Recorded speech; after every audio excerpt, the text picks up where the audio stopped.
This is the family grave of one of those wealthy people that I talked to you about. And this is the Cotton family, and they moved in this area, and they were extremely wealthy.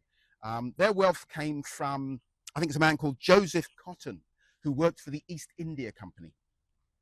And that's where he got his wealth from. I mean, there was huge wealth made by the East India Company, as probably you know, in terms of exploiting India. And that meant his family became very, very wealthy. They were involved in the end in becoming governors of the Bank of England, in becoming some of the people who established the East India docks. So they wanted to build these special docks where the goods would be unloaded very quickly and they would be safe and secure. And so you have the development of what was known as the East India docks, and later, and then the West India docks. And this family were involved very much in the East India docks. Capitalism is an international thing.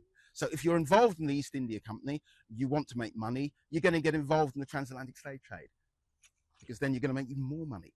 And the East India Company was involved in enslavement of other people, not just by investing in the transatlantic slave trade, but in fact in India.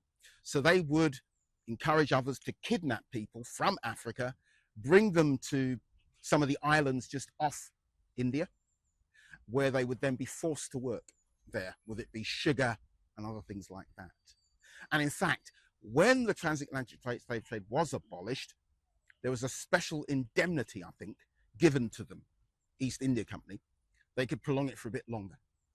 But I mean, due to pressure being put on them, they had to stop in the end. But they didn't voluntarily stop. They were making a lot of money and they wanted to continue doing so.